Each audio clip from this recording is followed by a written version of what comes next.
Discussion avec Damien Gélène pour Madras Magazine. Alors Damien, je te laisse te présenter. Je m'appelle Damien Gélène, je suis un photographe et réalisateur guadeloupéen.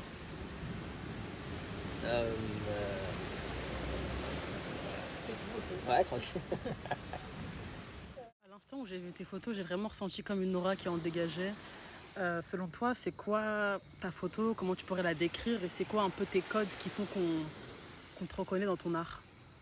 Je dirais que l'une des premières, comment dire, déjà je suis pas un grand amoureux de la photographie dans le sens où on me verra jamais marcher avec mon appareil photo, tu vois. Okay. Il faut vraiment qu'il y ait une raison de capturer pour capturer. Okay. Et je pense que quand j'en parle avec ma sœur, c'est souvent ça. Le problème, c'est que les gens ne savent pas pourquoi l'image, souvent. C'est souvent un prétexte, juste... les gens veulent faire de l'image. Je trouve que c'est dangereux quand tu veux faire de l'image, parce que tu te retrouves à un moment donné à devoir inventer une raison de faire. Et c'est là, généralement, que le bas blesse. Donc, c'est surtout une nécessité. Parce que personne... en fait, on est le genre de peuple, on est un peuple bruyère. C'est-à-dire qu'on a trouvé notre histoire. Et ces trous sont colmatés souvent par des gens qui ne nous connaissent pas, qui nous fantasment ou qui veulent faire sans nous, pour nous. Et il est hors de question de faire sans moi, pour moi, chez moi. Et c'est cette responsabilité dont je parle souvent.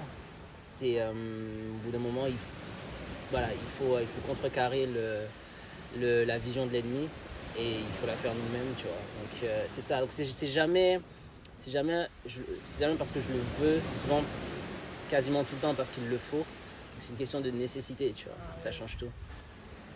Tu ressens que tu as un peu le devoir de raconter ton histoire et de laisser personne le faire à ta place. Quand tu regardes l'histoire du XXe siècle et de l'image des corps noirs, on a créé une grammaire du corps noir excessivement faible, destructrice, parce que souvent elle a été liée... Beaucoup de gens encore aujourd'hui pensent que les grandes famines photographiées au XXe siècle sont dues à la pauvreté, alors que la famine est une arme de guerre, donc c'est un contexte de guerre. Et donc cette image de l'Afrique pauvre avec l'enfant au ventre distendu et en fait tout ça s'est véhiculé parce que il n'y avait pas un regard noir suffisamment fort pour contrecarrer ces images, et ça reste encore aujourd'hui, on est encore victime de ça aujourd'hui. Et donc l'idée, c'est de contrecarrer le misérabilisme de la carnation noire, le misérabilisme autour de nos personnes, parce qu'on n'est pas des gens misérables, on est des gens absolument surpuissants. Et c'est ce que je pense, j'espère faire avec mes photographies, tu vois. Tu as envie d'élever l'image noire, en fait. Ouais, de deux choses.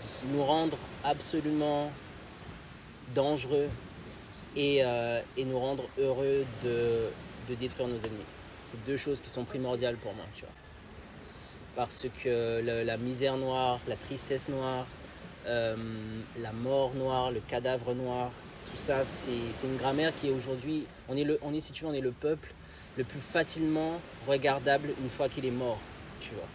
Tu prends... je faisais l'expérience avec France 24 ou n'importe quel autre média occidental, et tu te rends compte que oui, on floute. On va flouter quand le conflit en Ukraine a commencé. On floutait les cadavres parce que peu importe que ce soit des gens d'Europe de l'Est, ça reste des corps blancs occidentaux, en tout cas visuellement. Tandis que quand en même temps explosait la violence en Haïti, les cadavres qui jonchaient les sols étaient filmés sans être floutés. Et il y a une facilité en fait du regard, il y a une espèce de... Le regard occidental est habitué à cette destruction-là. Et mon rôle, en fait, c'est d'inverser la chose, tu vois, bien sûr, absolument. C'est une logique vindicative, tu vois, que j'assume pleinement parce que la balance, c'est tellement inéquitable que si personne ne le fait, ça ne sera jamais fait. Ok, donc tu veux vraiment y aller plus fort, tu veux montrer que tu es dans la provocation et pas être là à faire l'homme gentil. On serait gentil si on n'était toujours pas... On n'avait pas les mêmes, on faisait pas face à la même destruction de notre histoire et de notre essence, tu vois. Sauf qu'aujourd'hui, on est encore, juste le contexte en Guadeloupe, on est encore une putain de colonie. les colons n'ont pas changé, les méthodes n'ont pas changé. Enfin, on veut renommer les choses puisque le diable est dans le terme. Donc en renommant les choses, les gens pensent que les choses changent, mais absolument pas. Ouais. Les faits sont les mêmes. Et du coup, c'est ça. Quand je dis aux gens qu'on est en guerre, la guerre n'a jamais pris fin. Et c'est difficile aujourd'hui parce qu'à une certaine époque, c'était fait de façon tellement peu insigneuse qu'on n'avait pas, je pense que nos ancêtres ou ceux qui nous ont précédés n'avaient pas d'autre choix que de se lancer corps et âme dans la bataille. Aujourd'hui, avec des nouvelles modalités, avec le nouveau sens des images, avec cette fausse occidentalisation de nos êtres, la guerre continue, mais on la voit, elle est beaucoup moins affichée, donc du coup, beaucoup des nôtres se perdent dans une fausse postérité. Et tu penses qu'il y a un déni de gens qui ne veulent pas forcément se l'admettre? Bien sûr, totalement, bien sûr.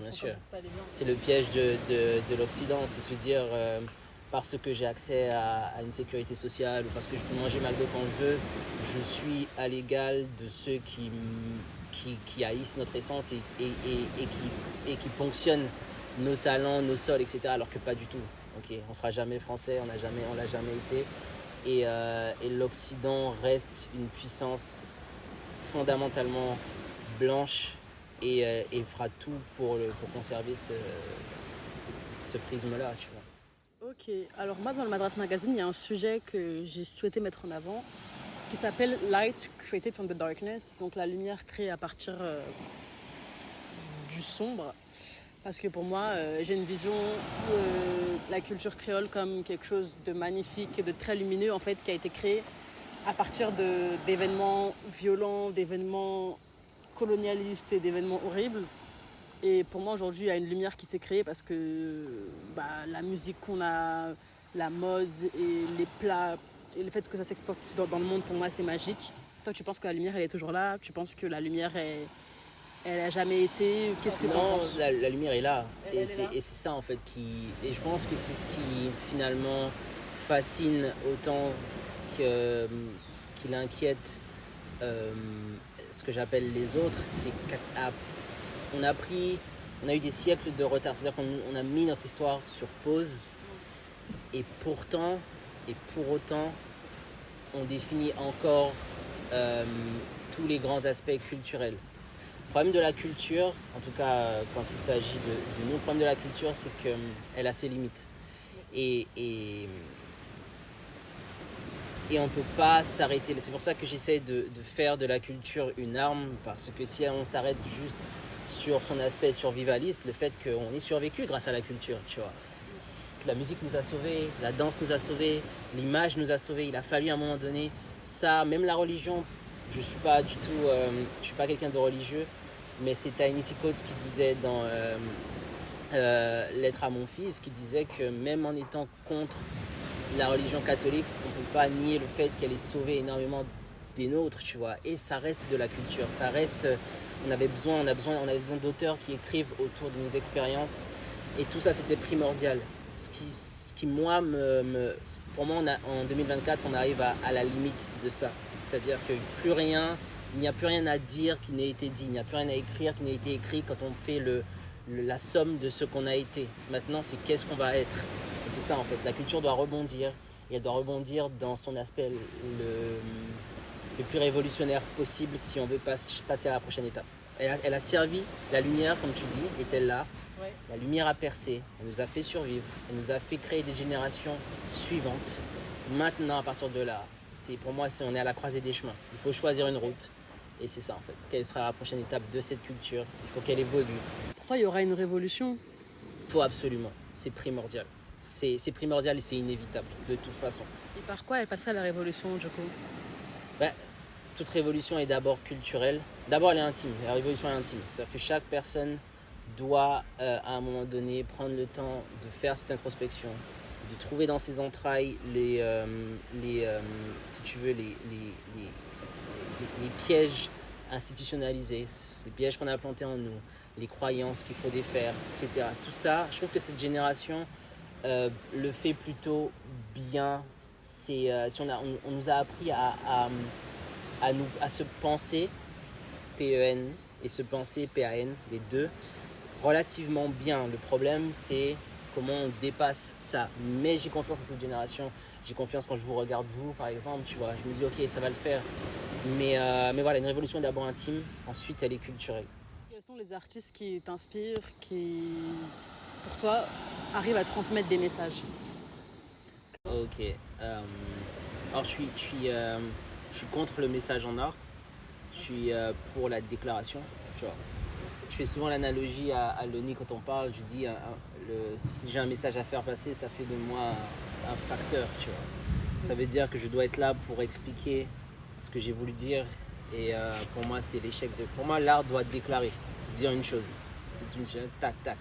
Le message, généralement, tu vois, c'est souvent quand les gens sont pas forcément sûrs de la façon de dire les choses. C'est que tu travailles encore ton médium ou que tu vas pas trouver ton médium. Une fois que tu as trouvé ton médium, tu fais plus passer le message, tu déclares, tu dis les choses. C'est comme ça, tu vois.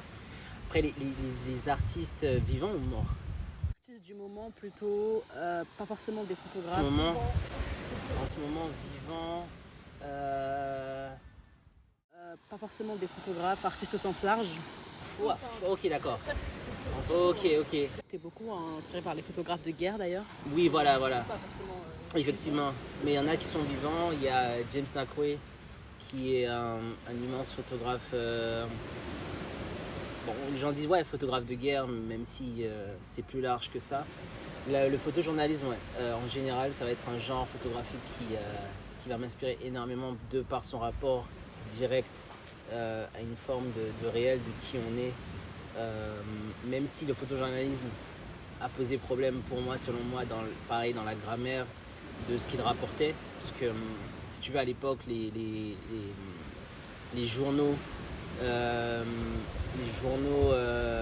journalistiques, à l'époque, les gens, tu tournais la page, tu avais pub de café, pub d'un McDonald's, et puis tu avais un enfant, une famille décimée au Soudan, puis tu tournais, et du coup, les deux associés, parce qu'on est des êtres humains, c'est comme ça qu'on fonctionne, tu vois, on crée des tunnels comme ça de pensée très rapidement.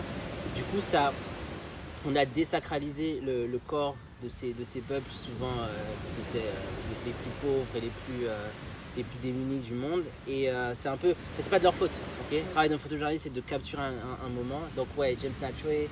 En ce moment, pas il y a quelques mois, mais en ce moment, Kendrick Lamar me fait énormément de bien de par ça en fait, son rapport à l'attaque. J'ai pas aimé Mr. Moral and the Big Steppers. Pas parce que l'album était pas bien ou musicalement c'était pas incroyable, mais c'était la première fois où j'avais vraiment l'impression que Kendrick s'adressait directement à ces gens dans ces États-Unis d'Amérique à ce moment-là. Il fallait se guérir, il fallait se tourner vers soi. Et je trouve que ça fonctionne. Il y a une espèce de... Ça nous a maintenus à l'écart en nous disant ok, l'expérience s'arrête ici pour vous et elle commence là pour nous. Et c'est une chose que je défends absolument, le droit d'une communauté de se retourner vers elle-même quand il s'agit de survivre et d'affronter un mal intime que le reste du monde ne peut pas comprendre. Et puis il y a eu tout le beef avec Drake, tu vois. Et là, en fait, il a mis en avant en fait la responsabilité de l'artiste de ne pas laisser passer certaines choses et d'affronter certains ennemis, surtout quand ils sont à la porte. Et de dire non, ok, la passivité ou tourner l'autre joue ou faire profil bas, ça ne suffit qu'un temps. Et à un moment donné, un artiste doit pouvoir tuer, en fait. Son art doit être mortel. Et c'est ça, en fait. Ça, en ce moment, c'est full énergie, voilà, d'attaque. La photo avec Loni, pour moi, c'est une photo qui est incroyable. Ok. T'as réussi à prendre un classique et à le tourner dans une fin qui est incroyable en fait et à transformer aussi l'histoire. C'était quoi un peu ton processus créatif? Tu parles de laquelle? Oui, avec Loni. Le Michelangelo. The Disposal of the Fake Gods. Ok, d'accord. On peut faire venir Loni aussi. Ah, Quel a été le processus créatif? Comment t'as trouvé tes muses?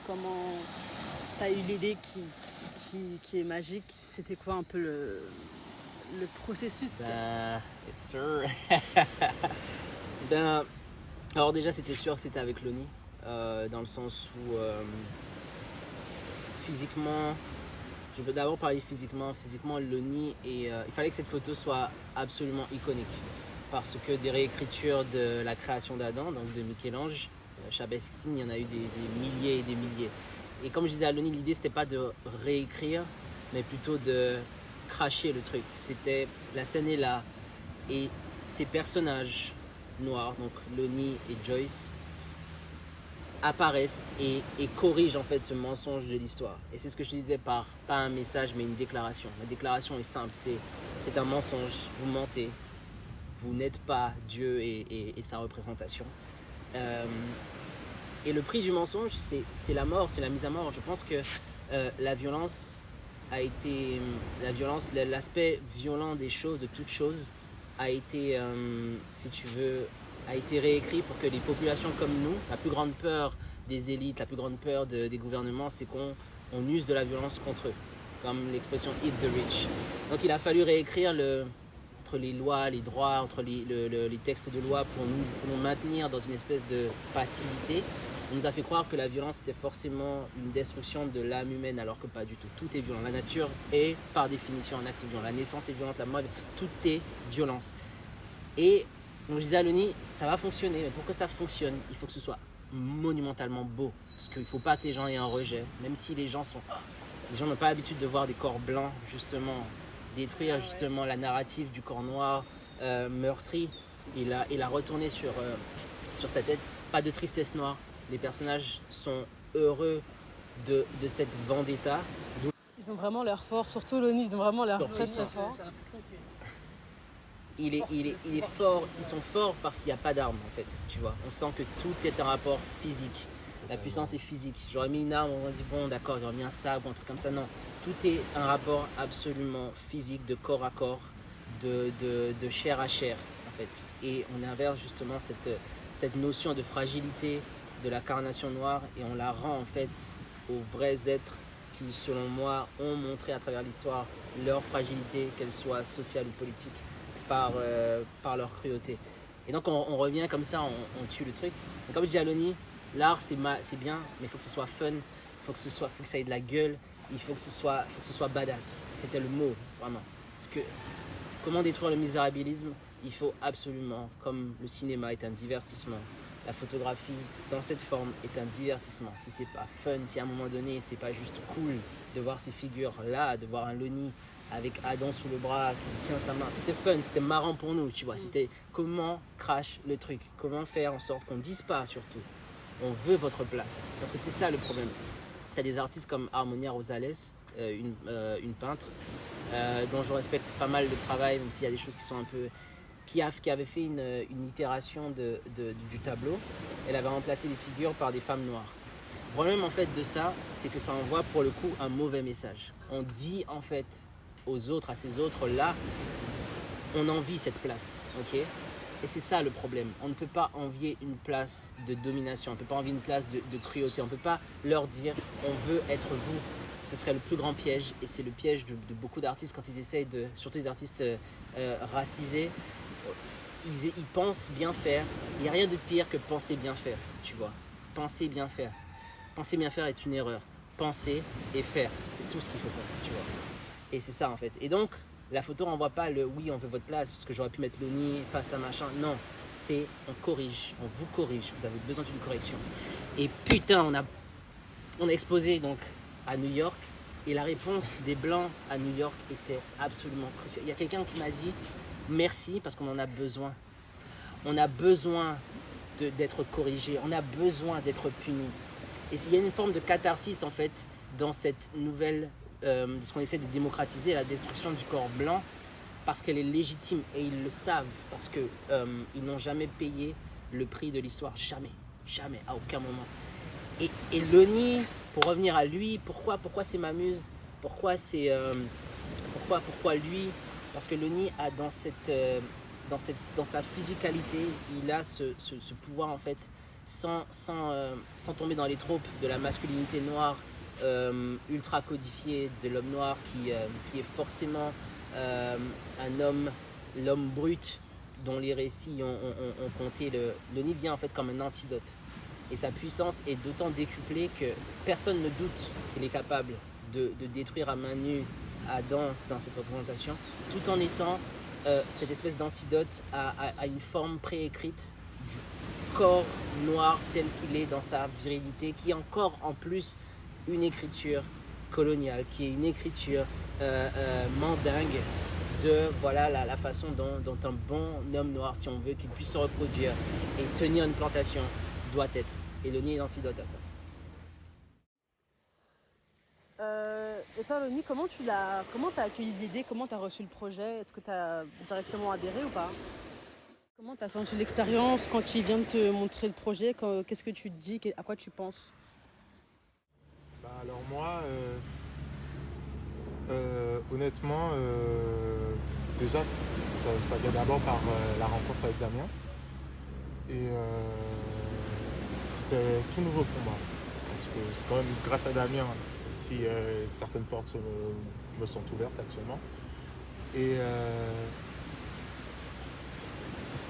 quand il est venu, déjà j'ai senti son énergie, j'ai senti que c'est quelqu'un directement avec qui on pourrait directement aller loin. Et il m'a apporté d'une certaine façon cette vérité que je me suis toujours mis en question, dans le sens où je me suis toujours dit que j'étais différent et que j'étais prêt à faire de grandes choses. Et vraiment Damien, il m'a révélé totalement. Et le fait de, pour une fois, se sentir puissant, de se dire que là, pour une fois, c'est moi qui a la force de changer les choses, bah, honnêtement, j'en avais besoin et Damien a réussi à vraiment. Est-ce que tu la ressens aussi peut-être dans la vie de tous les jours, cette puissance-là? Bah, totalement. Ce projet m'a apporté beaucoup, notamment ma confiance en moi, à me dire que je compte et que j'ai aussi ma place en fait. Carrément. Et bah, maintenant je me sens grandi. Alors tu parles de place. Ah, tu voulais dire un truc? Non, vas-y. Non. Tu parles de place et tu as parlé aussi tout à l'heure de place d'Amiens en disant c'est pas une place qu'on veut prendre. Est-ce que la solution peut-être que ce serait de créer sa propre place dans l'art et dans la créativité? Moi personnellement je pense que oui, totalement. Totalement. Et en soi, quand tu vis de ton art, quand tu rêves et que tu peux réaliser ces rêves, bah, ça peut que te rendre plus fort et ça t'ouvre aussi. Grâce à Damien, il m'a aidé. Clairement, il a éveillé ma conscience. Et le fait que quelqu'un t'envoie un message, il te dit vraiment mec, t'es incroyable, vraiment t'es vraiment une alien et il me faut toi absolument. C'est toi que je veux. C'est quand même c'est fort, c'est assez étonnant. Et surtout quand c'est un moment, une étape de ta vie, un moment où tu es dans le doute, où tu te dis, mais un moment où clairement tu te réduis à toi-même, tu te dis, mais je vaux rien en fait, et quelqu'un débarque comme ça dans ta vie, et dit vraiment, mec, t'es puissant. Est-ce que je me suis trompé? Non, absolument pas. Bah oui, ça donne envie vraiment de tout le temps te dépasser, mais toujours savoir rester humble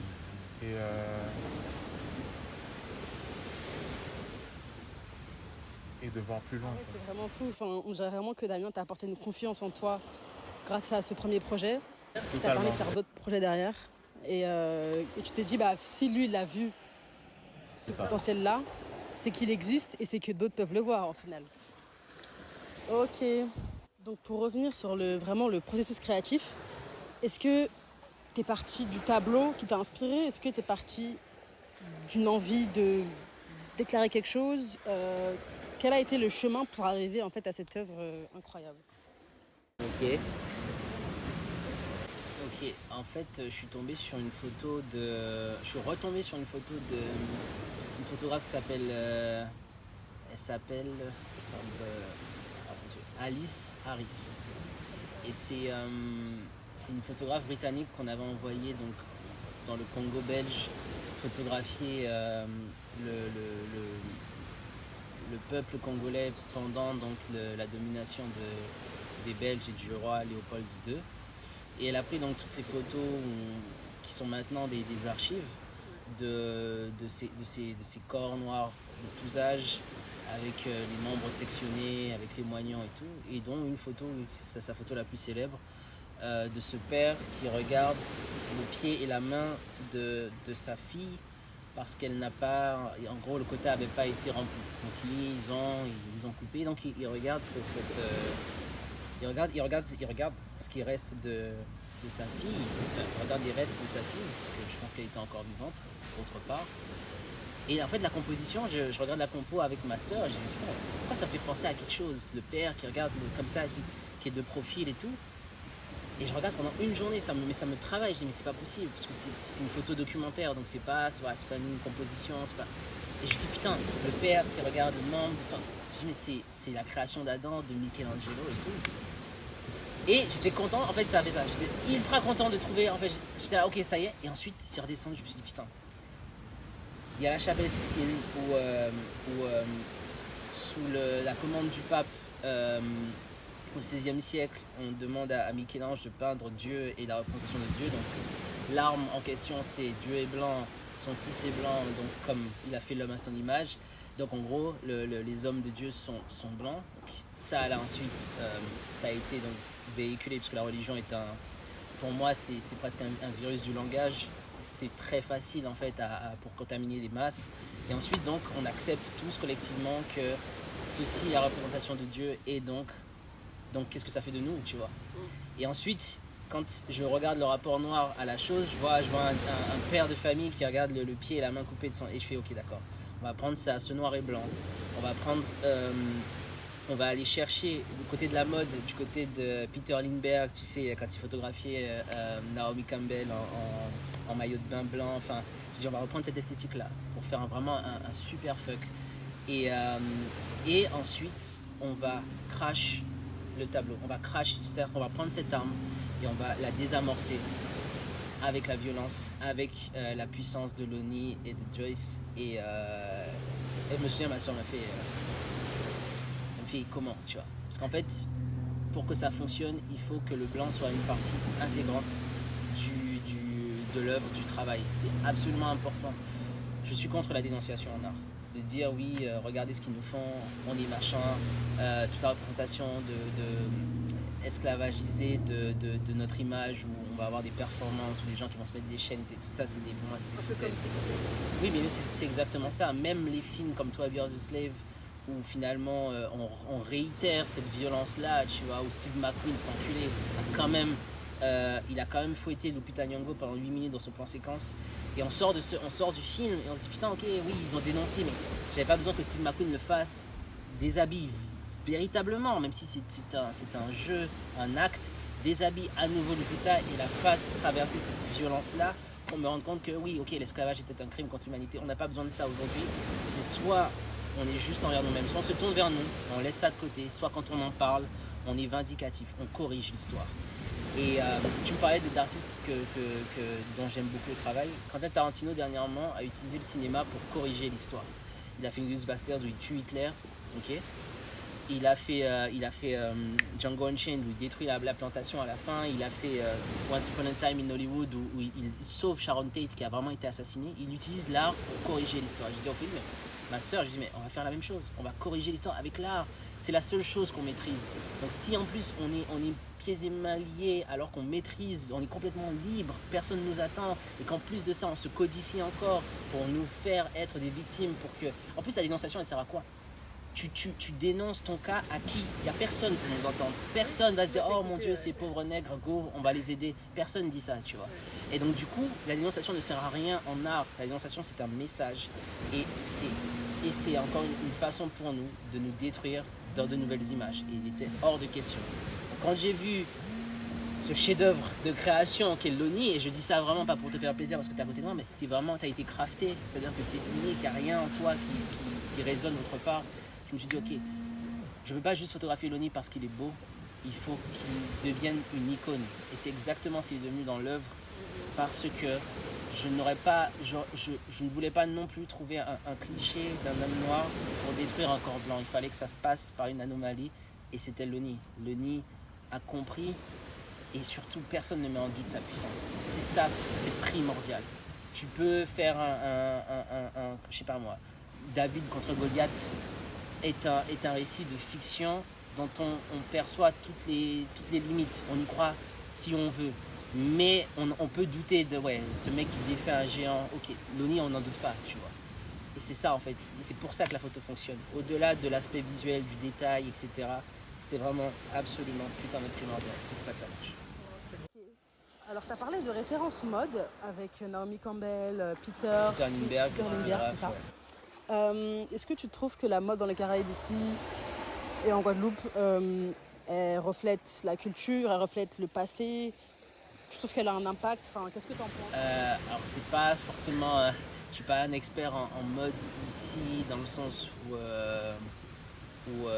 j'ai pas travaillé avec assez de stylistes et j'ai un regard assez limité sur la mode, mais je conçois, comme on en parlait, je conçois l'importance de l'habit, du vêtement dans ce qu'il renvoie, et je regrette surtout le fait qu'on n'ait pas créé mon problème majeur avec la culture de mon pays, c'est le doudouisme et la façon avec laquelle on s'est rendu inoffensif. Tout passe par une forme de tout ce qu'on fait, que ce soit la mode ou la culture en elle-même, c'est une culture de l'accueil. C'est une culture de venez, on saura comment vous accueillir, parce que l'image qu'on renvoie est inoffensive et sert finalement une forme d'exotisation de ce que vous pensez, de ce qu'on vous a vendu. Et c'est mon problème avec quand par exemple pour un projet quelconque, on cherche à poser une bande musicale sur une scène qui je sais pas moi, badass ou violente, et on trouve difficilement en fait les mots qui vont avec la révolte, avec la colère. C'est-à-dire qu'on nous a empêché la révolte et la colère dans notre culture, et ça se voit physiquement, ça se voit dans la façon dont on s'habille, ça s'entend dans la façon dont on parle, dont on se chante. Et pour moi, en fait, c'est ce qui est dommage. Quand on voit notre histoire, quand on regarde la culture cubaine, quand on regarde et qu'on écoute la culture haïtienne, on entend en fait ces sonorités de colère et de puissance et de ces vibrations-là qu'on ne retrouve pas en fait chez nous. Et la mode, c'est pareil. Et c'est pour ça que quand je te dis, je ne suis pas non plus dans... Quand je suis avec vous là, par exemple, je suis là, ok, qu'est-ce qu'on fait pour ça? Cherchons des solutions. Aujourd'hui, on est dans un éveil global où tous les opprimés, tous les colonisés du monde disent stop. La mode est primordiale. Je n'ai pas un regard professionnel sur la mode, donc ça c'est vous. Mais je peux te dire, ok, voilà ce qui manque fondamentalement. Il nous manque une image renvoyée, qui soit une image absolument magnifique. Où on s'habille dans cet amour de nous-mêmes qui renvoie à nous-mêmes, mais qui disent aussi, on est prêt pour la guerre. Et c'est ça en fait. Et c'est ce que les cultures, les autres cultures ont su faire. Les autres cultures ont su faire, ont su renvoyer. Et c'est là où, pour moi, selon moi, on pêche encore. Il y a aussi Aloni qui est l'expert en mode. Qu'est-ce que tu en penses de la mode ici dans la Caraïbe? Pour le coup. Alors, ce que j'en pense, je suis totalement d'accord avec Damien. Et je trouve qu'on a encore à faire à ce niveau. Ok. Est-ce que tu penses qu'ici les gens osent moins, qu'il y a un rapport un peu plus frustré à la mode et un peu plus avec des influences peut-être différentes, tu trouves? À ce niveau-là, il y a totalement une frustration dans le sens où maintenant la mode, elle est influencée par ce que portent les personnes, les personnalités, ce qu'on peut dire les soi-disant grandes personnalités. Et où tout le monde a envie de copier tout le monde. Donc ça fait que l'originalité n'existe presque plus. Et sur le plan caribéen, je trouve qu'on s'inspire énormément de ce qu'on voit ailleurs, alors qu'ici on a énormément à faire, on a tout le potentiel qu'il nous faut, et c'est vraiment dommage en fait. Carrément. Dans l'idéal, tu verrais le mode où on regarde d'où on vient d'abord pour s'en inspirer, plutôt que d'aller chercher une influence extérieure et qui nous correspond moins au final, c'est ça? Bah totalement, La mode serait mieux comme ça. je trouve que déjà on a une histoire, on a un passé assez fort, et je pense qu'on peut réellement s'en inspirer et faire de grandes choses ici, notamment dans la mode. Et comment, je sais que c'est un peu compliqué de, de trouver une solution comme ça d'un coup, mais pour toi, comment on pourrait activer ce truc-là de dire, ok, maintenant, ici en Guadeloupe ou dans la Caraïbe ou voilà, en Martinique, on va changer et on va s'inspirer, on va reconstruire tout ça.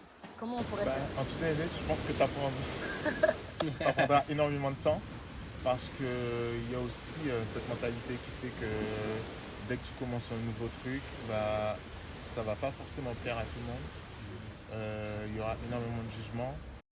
Aussi, d'un point de vue plus personnel, décris un peu ton style.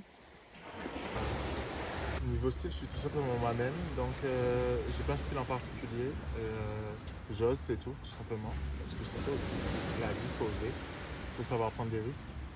Et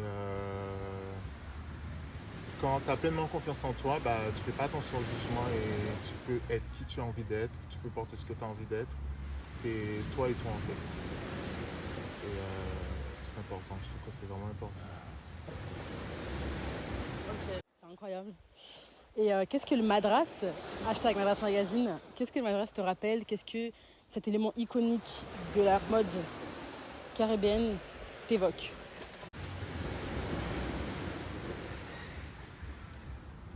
Moi, je pense que le Madras, personnellement, a une histoire assez importante. Car déjà, ça vient d'une époque, Particulière. on va pas essayer de... mais le Madras a sa place, totalement, parce que c'est notre identité, ça fait de nous qui nous sommes aujourd'hui. Et je pense que ça fait un moment que moi je trouve qu'elle est quand même assez mise de côté et que je pense qu'elle devrait être plus exploitée et plus mise en avant. Et même quitte à apporter une touche de nouveauté. Tu pourrais le voir dans la scène ultra mode de Paris, genre dans les défilés. Bah, ça fait partie de l'histoire, donc je pense que oui, c'est important qu'elle soit plus mise en avant et qu'elle soit reconnue. Ok. Et toi, Damien, qu'est-ce que le Madras t'évoque? Ben, je suis pour la recontextualisation et comment dire. De toute façon, c'est l'histoire de la culture, l'histoire de l'art, ce sont des résurrections, c'est rien ne meurt jamais, tout doit trouver son sens dans finalement une essence qui comme ça se régénère. Donc moi j'y crois beaucoup déjà. Comme projet, j'y crois. Je crois en la préservation, je crois en la réécriture, recontextualisation des choses pour leur permettre de subsister. Après, toutes mes approches, moi, elles sont davantage stratégiques, dans le sens où je pense qu'il faut créer des pôles en termes de mode, et celui-là fonctionne et fonctionnera. C'est pour ça qu'on a besoin de visions comme les tiennes. Et il faudra aussi une mode, j'ai envie de dire, de la guérilla, une mode de la résistance, quand on anticipe ce qui va se passer chez nous dans nos territoires, où au bout d'un moment la force de l'oppresseur sera la seule réponse, tu vois. Il va falloir qu'on s'habille en fonction, il va falloir qu'on quitte certaines géographies en Guadeloupe et qu'on aille dans d'autres. Il va falloir qu'on s'adapte, parce que la mode c'est de l'adaptation, tu vois. Et donc trouver cette mode qui fasse sens avec les couleurs de nos forêts, les couleurs de nos territoires, comment finalement se fondre à l'intérieur même de chez nous quand il sera temps en fait de devenir, de poser cette mode comme une résistance littérale, tu vois. C'est plus ça quand je suis davantage attiré moi par exemple par l'uniforme à l'avenir, tu vois. Plus on sera dans l'uniforme, quel uniforme dira qui on est quand on enverra l'ONI, tu vois, nous représenter. Non mais c'est vrai, tu vois, aux Nations Unies, ou tout ce que tu veux, tu vois, quand on ira là, qu'est-ce qu'on pose en fait, qu'est-ce qu'on pose quand les Algériens, tu vois. Un vêtement commun. Enfin, où on se dise, ok d'accord, c'est la Guadeloupe. C'est la Guadeloupe d'aujourd'hui dans leur forme de résistance la plus absolue, c'est eux. Et c'est super classe. Et les gens voudront ensuite on va contaminer comme ça une nouvelle catégorie, tu vois. Mais c'est ça en fait. On a besoin d'être habillé, on a besoin de se sentir fort, on a besoin... Je sais plus quel auteur qui disait que la grande leçon dans ce monde, c'est pas d'être fort, mais de se sentir fort. Et c'est quelque chose que l'ONI justement véhicule énormément. C'est peut-être quelqu'un qui a des doutes, mais ces doutes, il les enfouit là, parce qu'il a su revêtir sa force. Et on sent qu'il se sent fort. Et c'est absolument primordial d'apprendre aux nôtres cette leçon de se sentir fort. On n'a pas besoin d'attendre, d'avoir la preuve qu'on est fort. Et je trouve que la mode aide énormément. C'est pour ça que, comme Denis disait, on ne peut pas compter sur la mode des autres pour nous définir nous. Ouais. C'est pas possible, tu vois. Bah oui, ouais, c'est pas possible parce qu'on se sent autre, on se sent pas fort, on se sent comme, etc. Et il est temps en fait, oui, de revoir toute cette grammaire de la vie. Et pour ça, il faut des gens qui ont bougé, qui ont vu le monde, qui reviennent comme l'ONI est revenu et qui se disent ok, je ne partirai pas, comme l'ONI dit qu'il ne partira pas, n'est-ce pas? Et du coup, et ensuite avec toutes ces influences là, nous dire ok, voilà comment on se pose, voilà ce qu'on crée pour nous. Parce que comme il le dit, c'est pas juste de pas s'habiller comme les autres, mais on peut se servir des influences et se dire ok, mais de définir une identité pour se sentir fort. Et je pense que c'est ce que tu renvoies. Et la mode t'a rendu fort, toi, Loni? Mais complètement. Complètement, la mode... Je dirais que la mode m'a apporté une certaine paix. Wow.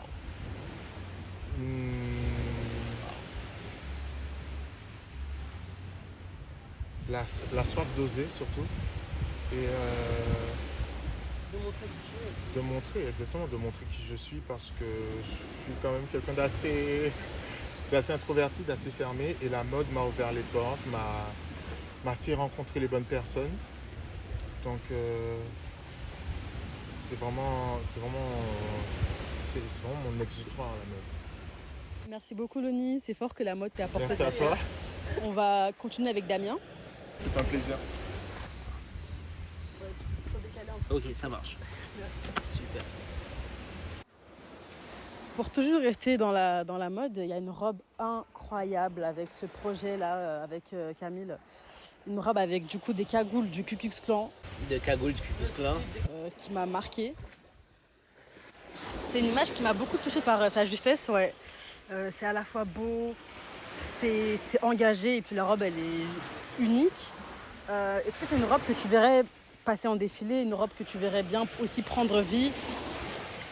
Oh mon Dieu. Tu l'imaginerais prendre vie ou pas? C'est mon rêve. C'est ton rêve? C'est mon rêve. Vraiment, c'est mon rêve.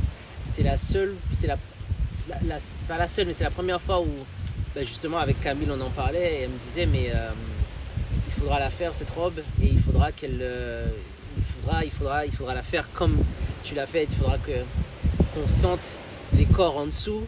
Parce que c'était ça qui était important. Oui, les yeux, les regards. Les yeux, les regards, parce que c'est des gens en fait.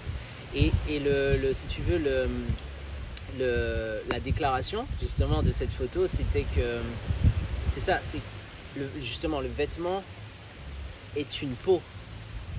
Et l'uniforme est une peau. Ça, c'est pas juste, c'est pas un tissu derrière lequel on se cache. C'est un tissu qui dit exactement qui on est. Et donc, the skinning of ignorance,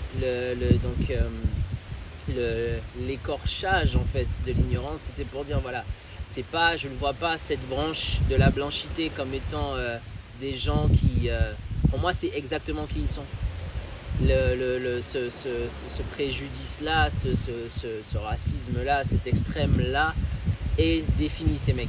Donc en gros, comme on porterait, je sais pas moi, de la peau de n'importe quel animal, pour moi c'était ça. C'était comment, une fois qu'on a tué ces prédateurs, on revêt en fait parce que c'est leur peau en fait, c'est ça.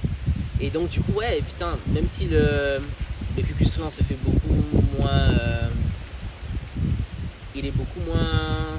Il n'est pas ce qu'il était, voilà, ce qu'il était à l'époque. Donc beaucoup de gens raisonnent moins avec ce genre de... Mais c'est ça en fait, je pense qu'il faudra la faire, je veux la faire absolument, c'est un rêve, c'est vraiment un rêve. C'est une photo que j'ai eue en rêve. Ah oui, c'est ton rêve. Ah oui, c'est fou. J'avais dans la nuit et j'ai dessiné le truc. Et ensuite, j'avais contacté Camille, je lui ai dit, écoute, je viens de rêver de ça, il faut qu'on le fasse. Et c'est ma grand-mère qui est couturière qui m'a fait la cagoule. Elle en a fait qu'une à l'époque. Et je suis parti à Los Angeles et en photographiant la cagoule sous plusieurs angles. C'est la même cagoule, 77 fois. Mais voilà, le fait qu'elle existe vraiment, la cagoule, que ma grand-mère elle est vraiment machin et tout. Et ensuite, on a trouvé un homme blanc, il l'a porté. Donc ouais, il faudrait que... Je sais pas si vous voyez les étoiles de mer quand elles se déplacent, comment les membranes bougent. Il faudrait que cette robe soit là, mais elle soit animée, tu vois, avec les regards en dessous et tout. Enfin, ce serait énorme. Et ce serait bien de faire toute une collection comme ça, tu vois. De reprendre leur haine et de la transformer en habit, tu vois. De voir un peu plus large et ce qu'on peut faire, mais avec... Ah ouais, mais vraiment grand rêve, quoi. Faire un défilé, mais laisse tomber. Moi, je rêve de l'avoir en vrai, la robe, hein. J'adore. Trop bien de l'avoir en vrai. Ah ouais, non mais vraiment. Retour sur la culture, est-ce que tu penses qu'on a assez de modèles caribéens dans le monde et de modèles aussi qui portent par exemple l'afro? Est-ce que tu penses qu'on est assez représenté?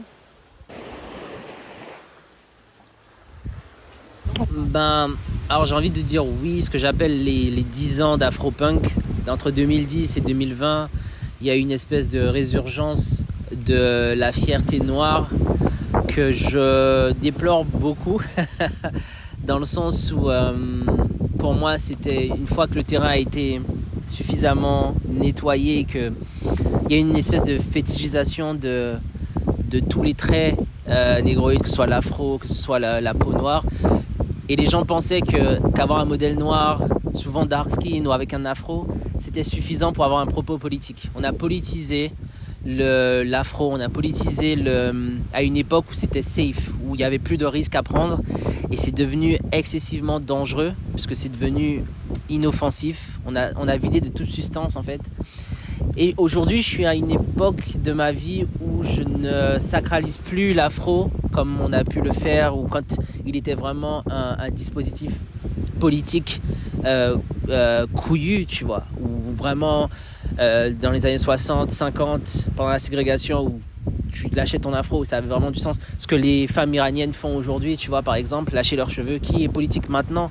Mais si dans 30 ans, c'est juste... comment dire, les massacres sont finis et tous les risques sont finis, et que aujourd'hui, elles le font à nouveau dans 30 ans, si tu veux, ça a plus le même poids, et on est dans une forme de... Je déplore vraiment la facilité avec laquelle beaucoup de gens s'engouffrent une fois que ceux qui ont pris les risques sont morts, ou on fait, voilà, tu vois. Je suis davantage attiré et par les actes et la volonté d'agir que par l'image. L'image ne veut plus rien dire aujourd'hui. Donc je disais que une femme noire qui porte des perruques ou qui lisse ses cheveux, mais qui me montre qu'elle est absolument prête, le moment venu, à défaire son ennemi et à ne pas hésiter, tu vois, ou à être dans une position de résistance. Pour moi, ça vaut plus que n'importe quelle personne qui porte un afro, mais va glorifier l'occidentalisation du monde ou de la culture, ou va me balancer à quel point finalement la résistance ou le pacifisme sont des choses plus importantes, primordiales que que juste voilà. Pour moi, les actes aujourd'hui sont plus importants que l'apparence. On est dans une période on est dans une bulle finalement où tous les risques ont tellement été pris qu'aujourd'hui on peut très vite se retrouver face à des personnes, à une forme de trahison de l'essence qui est déguisée par bonjour, qui est déguisée par une comment dire, une radicalité fallacieuse. Ça ne veut plus rien dire. Pour moi, un afro ne veut plus rien dire si la personne derrière me montre qu'elle a trouvé une place en Occident ou en Europe, ou voilà, on est et c'est ce que je te disais, notre image nous appartient tellement plus qu'encore une fois ce côté mainstream de la femme racine, de l'homme noir racine, de la femme noire racine, finalement sont au mieux ne sont plus un argument valable, et au pire sont presque un piège, quoi. Donc je m'arrête plus là-dessus. Non, vraiment, c'est plus les actes avant tout, et ensuite l'apparence si on veut, quoi. Comment tu vois l'avenir créatif de la Caraïbe? Alors moi je vois l'avenir, je suis excessivement optimiste, ce qui n'est pas un trait de caractère chez moi habituel, tu vois. Ouais, je suis quelqu'un mais je suis optimiste parce qu'encore une fois, le prisme par lequel je regarde l'avenir est un prisme collectif. Et à une époque où, avant de connaître Loni par exemple, je me sentais immensément seul dans la façon de représenter les choses, maintenant je sais que petit à petit les écrins arrivent, et surtout on est dans une globalisation d'une révolution anticoloniale. C'est plus nous contre le monde, c'est nous et eux et eux et eux et eux et eux contre le monde. Et on est en train de créer des ponts. S'il y a une grande victoire dans cette connexion, dans cette globalisation du monde et des cultures qui a créé énormément de mots MAUX, c'est qu'on est capable d'établir des ponts beaucoup plus rapidement. On est capable de se dire, putain, mais ce que tu traverses, je le traverse. Donc si j'apporte des forces vives à ton conflit, est-ce que tu apporteras les forces vives au mien? Et les réponses sont souvent oui. On est interconnectés dans cette volonté de mettre un terme à la mort de la dignité chez nous. Et ça là, putain, et ça passera par une révolution culturelle. On n'a plus peur de dire les choses. On a une ouverture sur le monde. Et on prend un conflit comme celui à Gaza où la parole s'éveille, si tu veux. S'il y a 5-6 ans, on avait peur de dénoncer les sionistes ou les mouvements juifs, par exemple, aujourd'hui, les gens sont capables ouvertement de le dire sans avoir peur des répercussions. Aujourd'hui, on est dans une culture aussi où la peur de perdre le capital n'est plus aussi forte qu'il y a quelques années. Il y a une forme de solidarité qui se met en place. On ne laisse plus quelqu'un tomber de par ses convictions. On peut se porter mutuellement. On peut s'enrichir mutuellement, ce qui veut dire qu'on se libère petit à petit. Donc l'avenir culturel, l'avenir de la mode, l'avenir de l'art, pour moi, sont absolument brillants, parce qu'il y a tout à faire. L'ennemi tremble, on est de plus en plus fort, on est de plus en plus nombreux, on est de plus en plus particulier, on est de plus en plus unique, et on va former cette espèce de puissance vive, collective, inarrêtable, puisque c'est comme ça en fait, et l'histoire l'a montré. On est dans des cycles, et c'est notre temps. Comme Loni l'a dit, it's time, c'est maintenant, tu vois. It's fucking time. It's time. T'as parlé de créer des ponts. Est-ce que tu penses qu'il y a un lien entre ici? Est-ce que tu penses qu'il y a un lien qui se fait entre Paris et la Caraïbe? Qu'est-ce que t'en penses? Ben, je pense que pareil, quand la maison brûle, ou quand une maison brûle, on a deux choix. C'est rester dans une maison qui n'est pas la nôtre quand elle brûle, en se disant mais putain, finalement, et c'est ce que Malcolm disait, tu vois, quand le nègre de maison reste dans la maison qui brûle en disant notre maison brûle, ou quitter cette maison en se disant mais c'est pas la nôtre, mais la nôtre elle brûle aussi, tu vois. Et je pense que c'est ce qui est en train de se passer. Je pense que les gens quittent une Europe en plein effondrement pour avec cette force. On a de la force pour rebâtir un seul port, si tu veux, le port des autres ou le nôtre. Et je pense que les gens font le voyage retour. Il y a une forme d'exode. d'exode de la pensée, exode de qui est aussi un piège puisque beaucoup de gens se reposent dessus pour essayer de jongler entre les deux. Et je pense que voilà, on est à une époque où les gens vont devoir choisir un camp et grâce à des figures comme les nôtres, je pense que les gens se rendent compte que le choix est moins cornélien qu'ils ne le pensaient, tu vois. Il est moins difficile, il est moins... Ok, les choses ont du sens chez nous. Les choses ont énormément de sens chez nous. Tu peux être un étranger chez les autres et enrichir les autres et grandir culturellement les autres. Il n'y a pas longtemps, je suis tombé sur un podcast où le mec disait, il prenait donc le capitalisme et le colonialisme et le féodalisme et toutes ces notions en disant que c'est la même bête, et le racisme, etc., le classisme, tout ce que tu veux. Et il disait en fait que de la même façon avec laquelle des gens médiocres comme donc, les oligarques européens vont ponctionner les sols d'Afrique et prendre ce qu'on a, c'est la même façon que ces gens médiocres ponctionnent nos talents. Que ce soit le sport, que ce soit l'art, que ce soit la culture, toujours.